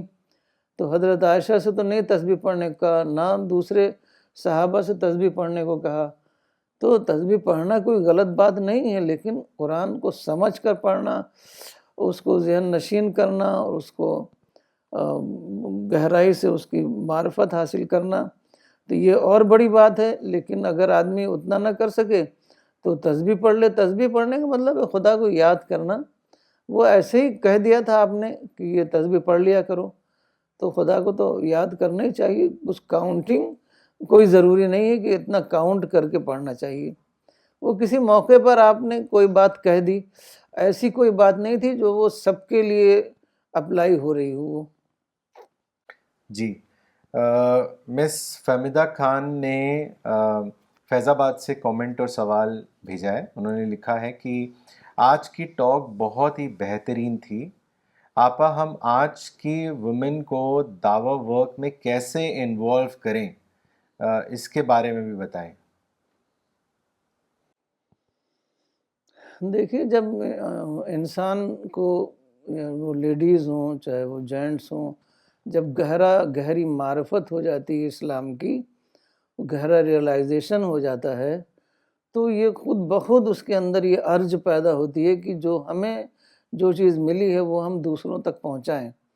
تو سب سے پہلا کام یہ ہے کہ خود اسلام کی گہری معرفت حاصل کریں, خدا سے تعلق قائم کریں, جنت کی آرزو اپنے اندر پیدا کریں. جب یہ سب ہوگا نا تو آپ خود چاہیں گے کہ یہ دوسروں تک بھی پہنچائیں, کیونکہ یہ انسان کی فطرت میں ہے کہ اس کو کچھ ملتا ہے تو وہ چاہتا ہے کہ دوسروں تک بھی پہنچائے. انسان کو ہر حالت میں ویل وشر تو بننا ہی ہے دوسرے کا, اور اس سے بڑی ویل وشنگ اور کیا ہو سکتی ہے کہ ہم اس کو جنت کا راستہ دکھائیں. تو سب سے پہلے تو وہ اپنے آپ کو تیار کرائیں. اور فہمیدہ خان جو ہیں وہ اس سلسلے میں تو بہت بڑا رول ادا کر رہی ہیں. بہت ساری لیڈیز ہیں, ان کو انہوں نے جوڑا ہے اور ان کو صحیح راستہ دکھانے کے لیے پوری کوشش کر رہی ہیں.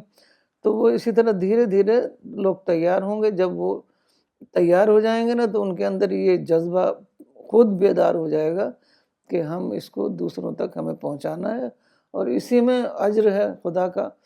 خدا کے لیے کام کریں گے نا, اس میں سب سے بڑا اجر کہ دعویٰ اللہ جو ہے وہ خدا کا کام ہے, خدا کے لیے کام یہ ہمیں کرنا ہے. تو جب ہم خدا کے لیے ایک کام کریں گے تو اس میں کتنا زیادہ اجر ملے گا. جب ان کو یہ پتہ چلے گا تو وہ ضرور اس کام میں لگیں گی انشاءاللہ. مجھے وہ حضرت ہاجرہ کا واقعہ یاد آتا ہے, وہ میں شیئر کرنا چاہوں گا کہ ریئلائزیشن پر ایک عورت کتنی قربانی دے سکتی ہے اس کو ہم سمجھ سکتے ہیں اس سے کہ جب حضرت ہاجرہ کو ابراہیم علیہ السلام مکہ لا کر انہوں نے چھوڑ دیا اور دیکھا کہ یہاں پر کچھ بھی نہیں ہے. ہم آج کے اعتبار سے اس کو کمپیئر نہیں کر سکتے ہیں. صحرا تھا, پانی نہیں تھا, کچھ بھی کھانے کو نہیں تھا, تھوڑا سا دے دیا تھا. اس کے بعد واپس جانے لگے تو حضرت ہاجرہ نے پوچھا تھا آپ کیوں جا رہے ہیں, کیا یہ اللہ کا حکم ہے؟ تو انہوں نے کہا ہاں اللہ کا حکم ہے. تو انہوں نے جو جواب دیا تھا وہ ریئلائزیشن کو بتاتا ہے کہ اللہ تعالیٰ ہم کو ضائع نہیں کرے گا. اور اس کے بعد انہوں نے جو قربانی دی اس کا نتیجہ ہے کہ آج ہم سب مسلمان ہیں. مکہ آباد ہوا, رسول اللہ صلی اللہ علیہ وسلم وہاں پر آئے ایک عورت کی قربانی کی وجہ سے. اور اس کے بعد ہم سب جو آج مسلمان ہیں, ہم جو یہاں پر بیٹھے ہیں, وہ سب ایک عورت کی قربانی کا نتیجہ ہے, ایک عورت کی ریئلائزیشن کا نتیجہ ہے. تو عورت بہتر طریقے سے یہ چیز کر سکتی ہے اگر وہ سمجھ جائے تو. اور ہمارے سی پی ایس میں بھی جو کام چل رہا ہے میں سمجھتا ہوں کہ عورتیں کی قربانی زیادہ ہے, عورتوں کی محنت زیادہ ہے اس میں. تو آپا نے جو کہا صحیح بات ہے کہ ڈائریکٹ اگر کسی کو دعوت کی بات کہیں تو نہیں ہوتا, اس کو معرفت اور سے شروع کریں تو انشاءاللہ اس کو ریئلائز ہوگا, وہ دعوت کا کام ضرور کرے گی. بلکہ فرحات صاحب آپ نے بالکل بہت صحیح کہا. سی پی ایس انٹرنیشنل خود ہی ایک بہت بڑا اگزامپل ہے. جیسے آپا نے بھی فہمیدہ آپا کا ذکر کیا, فریدہ آپا خود سی پی ایس کی چیئر پرسن ہیں اور انہوں نے اپنی پوری لائف ڈیڈیکیٹ کر دی مشن کے لیے, اور ٹرانسلیشن کا کام سے لے کے ریکارڈنگ آڈیو کتنی انوالوڈ ہیں. اور فہمیدہ آپا خود جنہوں نے بہت ہی ڈیپ اسٹڈی کری اور اب لیڈیز گروپ مینیج کر رہی ہیں, پھر آڈیو ریکارڈنگ کرتی ہے. تو دلی سے میں کہوں گا, دلی سے U S A, Pakistan, Middle East, سب جگہ جو ہیں وہ C P S ladies forefront پہ ہیں. ڈاکٹر نغمہ صدیقی, تو بہت سی لیڈیز ہیں. مطلب اگر میں نام لینا شروع کروں تو شاید لیڈیز کا نام لیتے لیتے پورا دن نکل جائے. آدمیوں کا نام 5 منٹ کے اندر ختم ہو جائے گا. تو دس is an example. And Maulana always use to سے کہ women in today's time have to play a greater role, or CPS International is a very important example that how they are playing a greater role in the field of dawah work. کچھ اور comments پڑھنا چاہوں گا. مس کرتلین نے لکھا ہے Srinagar سے, as per human dignity both are equal. Almighty has bestowed different roles on both. We are complementary and supplementary to each other, and no superiority or inferiority. It is a misnomer. This is what Maulana has said on many times when asked about it. He in fact said that woman is an intellectual partner of man. Professor Najma Siddiqui نے لکھا ہے دلی سے, very meaningfully discussed from every respect, gives a very clear understanding of the role of women in Islam. جزاک اللہ. مس نائمہ نورین نے لکھا ہے جزاک اللہ خیر for the guidance to opening up minds and thoughts.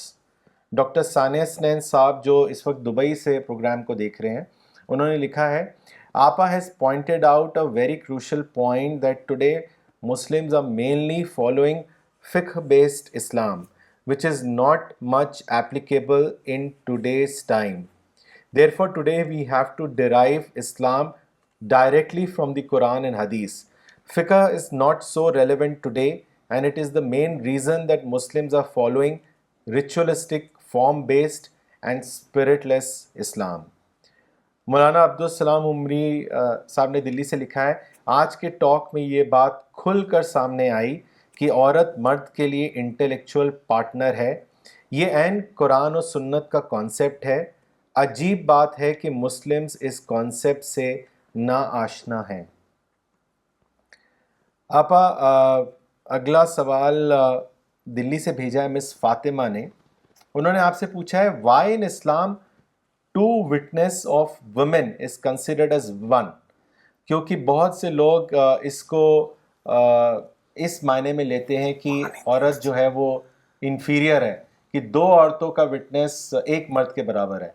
تو اس کو بھی آپ واضح کریں کہ اس کے پیچھے کیا سچائی ہے. اس آیت کو لے کر سورہ بقرہ میں ہے, جی سورہ بقرہ, اس آیت کو لے کر بہت زیادہ کہا گیا ہے کہ اسلام جو ہے عورتوں کو انفیریئر رول دیتا ہے, انفیریئر پوزیشن دیتا ہے. تو ایسا نہیں ہے. اصل میں یہ ایسا ہے, اب پہلے پتہ نہیں تھا, لیکن اب جو سائنس کی جو ریسرچ ہوئی ہے اس سے پتہ چلا کہ عورت کا جو مائنڈ ہے وہ ملٹی فوکسڈ ہوتا ہے اور مرد کا جو ہے وہ سنگل فوکسڈ ہوتا ہے. اب چونکہ گواہی کا جو معاملہ ہے وہ بہت زیادہ سیریس میٹر ہوتا ہے. اب ذرا سا بھی اگر کچھ غلطی ہو جائے تو وہ بالکل غلط ہو جائے گا. تو اس لیے کہا گیا کہ 2 مرد کی گواہی اگر چاہیے تو اور ایک ہی مرد ہے تو 2 عورت کو لے لو, تاکہ جو ہے وہ ایک اگر بھول جائے تو دوسری یاد دلا دے. یہ نہیں کہا گیا ہے کہ عورت جو ہے وہ کمتر ہوتی ہے مرد کے مقابلے میں, یہ نہیں کہا گیا. اگر عورت بھول جائے ایک تو دوسری یاد دلا دے. تو اس زمانے میں تو پتہ نہیں تھا کہ عورت کو, چونکہ گھر میں اس کا رول بیسک رول تو اس کا گھر میں ہے, اور گھر میں 10 کام ہوتے ہیں. مرد کا بیسک رول جو ہے وہ باہر ہے, باہر وہ ایک ہی کام میں لگتا ہے. تو اسی حساب سے اس کی بناوٹ ہی ہے. تو عورت کا جو مائنڈ ہے وہ ملٹی فوکسڈ ہے اور مرد کا سنگل فوکسڈ ہے. تو اس بنا پر یہ ہے. اب لوگوں کو یہ سب باتیں معلوم نہیں تھی, تو اس وجہ سے فوراً انہوں نے کہہ دیا کہ اسلام جو ہے عورت کو حقیر درجہ دیتا ہے. تو ایسا نہیں ہے, یہ فطرت کے عین مطابق ہے. آپ نے جو کہا تو میں اس میں ایڈ کرنا چاہوں گا کہ اس پر الرسالہ جون 2021 میں ایک مضمون چھپ چکا ہے, عورت اور مرد کا فرق. تو اس میں BBC ویب سائٹ پر ایک رپورٹ چھپی تھی 24 اکتوبر 2013 کو. اس کا ٹائٹل تھا women better at multitasking tasking than men, study finds. تو اس میں بھی یہ بات بتائی گئی جو بھول جانے والی بات ہے، اس پر ریسرچر نے بتایا ہے کہ multitasking is getting more and more important in the office but it is very distracting. All these gadgets interrupting our workflow. تو یہ ڈسٹریکشن جو ہوتا ہے ملٹی ٹاسک ہونے کا، یہ چیز بھلاتی ہے. اور جہاں تک دو گواہ کی بات ہے تو یہ ایبسلوٹ سینس میں نہیں ہے، کیونکہ رسول اللہ صلی اللہ علیہ وسلم سے روایت کرنے میں حضرت عائشہ 5 موسٹ روایت کرنے والی کہہ سکتے ہیں ان کو میں سے ایک ہے. ان سے کئی حدیثیں ایسی آئیں جس کو انہوں نے اکیلے روایت کیا اور محدثین نے اس کو قبول کیا ہے. مثال کے طور پر یہ روایت ہے جس کو کسی دوسرے صحابی نے روایت نہیں کیا ہے کہ رسول اللہ صلی اللہ علیہ وسلم کو جب 2 چیزوں میں اختیار دیا جاتا تھا تو آپ آسان تر کو چنتے تھے مشکل کے مقابلے میں. تو یہ حضرت عائشہ نے اکیلے روایت کیا اور اس کو رسول اللہ صلی اللہ علیہ وسلم کی زندگی کے بارے میں، اور اس کو محدثین نے قبول کیا ہے. تو ایک ایبسلوٹ سینس میں یہ چیز نہیں دو گواہی کی بات، ورنہ حضرت عائشہ کی بات کو لے کر محدثین یہ ضرور کہتے یا صحابہ ضرور کہتے کہ نہیں آپ کی ایک کی گواہی کافی نہیں اور دوسرے لوگوں کی گواہی بھی چاہیے. تو ایسا نہیں ہے، وہ ایبسلوٹ سینس میں نہیں، کچھ خاص موقع کے لیے ہے. جیسا کہ آپ نے کہا کہ وہ حساب و کتاب کا معاملہ ہوتا ہے، بہت ہی کروشل چیز ہوتی ہے، اس تعلق سے ہے. آپ ایک اور سوال آیا ہے دبئی سے، اور یہ بھی اکثر پوچھا جاتا ہے. اس سے کافی جو خاص کر جو لوگ اسلام کو پڑھنا چاہتے ہیں، جو نان مسلمز ہیں، وہ پوائنٹ آؤٹ کرتے ہیں کہ پولیگیمی کیوں الاؤڈ ہے اسلام میں. تو اس کے بارے میں ابھی آپ کچھ بتائیں. اصل میں جو رول ہے وہ تو سنگل وائف کا ہی ہے، لیکن کبھی کبھی ایسا ہوتا ہے، خاص طور پر وارس کے زمانے میں، جیسے فرسٹ ورلڈ وار میں 8 ملین لوگ مارے گئے، سیکنڈ ورلڈ وار میں 6 کروڑ 50 لاکھ لوگ مرے، عراق ایران جنگ میں 83 ہزار لوگ مرے. ایسی جیلوں میں ہوتے ہیں، زیادہ تر مرد ہی ہوتے ہیں، حادثات میں ہوتے ہیں. تو کبھی کبھی ایسا ہوتا ہے کہ سوسائٹی میں ڈسپیرٹی ہو جاتی ہے، عورتیں سرپلس ہو جاتی ہیں. تو ایسے ہی جنگ احد میں ہوا تھا، تقریباً 70 صحابہ اس میں شہید ہوئے تھے. تو اس زمانے میں ایسا تو تھا نہیں کہ عورتوں کو باہر جاب مل جائے گا، کوئی اور ان کا انتظام ہو جائے گا، ایسا تو تھا نہیں. اب عورتیں کہاں جائیں؟ تو اس موقع پر اجازت دی گئی تھی کہ جو انصاف کرے، انصاف کر سکے تو وہ 2-3 سے لے کر 4 بیویوں تک رکھ سکتا ہے. تو وہ ایک وقتی ضرورت کے تحت تھا، وہ کوئی رول نہیں تھا. تو اگر اب ایسا ہوتا ہے کبھی کبھی، ایسے ورلڈ وار کے زمانے میں ہوا تھا کہ عورتیں سرپلس ہو گئی تھیں. تو پھر اس کے بعد کیا ہوتا ہے، اگر یہ اجازت نہ دی جائے تو پھر مسٹریس ہوتی ہیں، تو وہ تو اور بھی غلط ہے. تو اس سے تو بہتر ہے پالیگمی. تو یہ جو لوگ غلط سمجھتے ہیں کہ سب کو 4 شادی کرنا چاہیے، تو مولانا نے لکھا ہے کہ جب 4 اتنی عورتیں نہیں ہوں گی تو کہاں سے 4 شادی کریں گے؟ تو یہ تو مطلب پریکٹیکیبل ہی نہیں ہے. جی، اس پر مولانا کی کتاب تعدد ازواج پڑھ سکتے ہیں، بہت اچھے طریقے سے اس میں بیان کیا گیا ہے اس کو، تعدد ازواج. آپ جہیز کے بارے میں بھی بتائیں کہ کیا ریالٹی ہے. یہ سوال بھی کیا گیا ہے، محمد اقبال صاحب نے مراد آباد سے بھیجا ہے، تو اس کو بھی واضح کریں. جہیز تو عربوں میں ہوتا ہی نہیں، آج بھی نہیں ہوتا. جو شادیاں ہوتی ہیں وہ سب مرد خرچ کرتا ہے، عورت کا تو ایک پیسہ بھی نہیں خرچ ہوتا. جس مرد کے پاس پیسہ نہیں ہوتا اس کی شادی نہیں ہوتی. تو اس زمانے میں بھی ایسے ہی تھا. جہازہ کے معنی ہوتے ہیں تیار کرنا ہے. تو ایسا تھا کہ حضرت علی جو تھے، رسول اللہ صلی اللہ علیہ وسلم نے اپنی کسی اور بیٹیوں کو کچھ نہیں دیا تھا، لیکن حضرت فاطمہ کی جو شادی ہوئی وہ حضرت علی سے ہوئی. تو حضرت علی کو رسول اللہ صلی اللہ علیہ وسلم نے بچپن سے ہی اپنے پاس رکھا ہوا تھا، تو بالکل اپنے بیٹے کی طرح. تو جب شادی ہوئی حضرت فاطمہ کی تو آپ نے چند چیزیں دی، اس میں سے ایک تکیہ تھا جو کھجور کی چھال بھرا ہوا، ایک چادر، اور وہاں جو گھر تھا وہاں فوراً الگ ہو جاتے ہیں، اسی گھر میں نہیں رہتے ہیں، وہ رواج ہے۔ تو اس گھر میں صرف ایک برتن تھا پانی کا، ایک پیالہ، ایک چادر، ایک تکیہ، یہی جہیز تھا۔ تو مولانا نے لکھا ہے کہ کون ہے جو اپنی بیٹی کو یہ جہیز دے؟ تو وہ جھوٹ غلط بات کہتے ہیں کہ رسول اللہ نے جہیز دیا تھا تو اسی کو ہم فالو کرتے ہیں۔ تو جہیز میں جہاں تو جہیز اتنا زیادہ دیا جاتا ہے کہ پورا اس کے لیے ایک نیا گھر لینا پڑتا ہے کہ سامان کہاں رکھا جائے گا، اور یہ جو چند چیزیں بر وقت ضرورت کی وہ آپ نے دے دیا تھا، وہ بھی حضرت علی کے لیے دیا تھا، نہ کہ حضرت فاطمہ کو دیا تھا۔ تو یہ بالکل اسلام میں نہیں ہے، یہ لوکل کلچر ہے۔ مولانا کی ایک نئی کتاب آ رہی ہے، کامیاب ازدواجی زندگی، اس میں مولانا نے اس پر ایک چیپٹر ہے، اس میں لکھا ہے، وہ میں آپ لوگوں کو اس کا خلاصہ بتا دیتا ہوں کہ علماء سے جہیز کے تعلق سے پوچھا گیا تھا تو علماء نے یہ کہا کہ یہ رشوت کی ایک قسم ہے، اور رشوت اسلام میں بھی حرام ہے اور ایسے سماجی طور پر بھی بہت خراب چیز ہے، اور علماء نے اس کے لیے یہ حدیث بیان کی تھی، لعنت اللہ علی الراشی والمرتشی، اللہ تعالیٰ رشوت دینے والے اور رشوت دینے والے دونوں پر لعنت کرتا ہے اللہ تعالیٰ۔ اور ایک بہت مشہور عالم گزرے ہیں برٹش دور میں، مولانا عبدالحی، ان کے مجموعہ فتاویٰ میں کہ اسی قسم کا سوال پوچھا گیا اس زمانے میں بھی، تو انہوں نے کہا تھا کہ رسول اللہ صلی اللہ علیہ وسلم رشوت لینے والے اور رشوت دینے والے دونوں پر لعنت کی ہے۔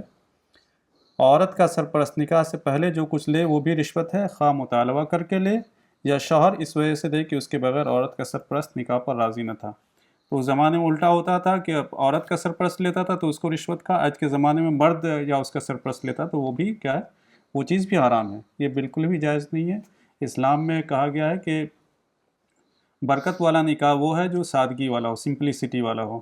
عبد الرحمن بن عوف کی مثال آپ نے دی کہ انہوں نے سادگی کے ساتھ نکاح کی، اتنی سادگی تھی کہ رسول اللہ صلی اللہ علیہ وسلم جن سے سب کو بہت زیادہ محبت تھی ان کو ہی معلوم نہیں ہے، اور سادے طریقے سے نکاح کر لیا۔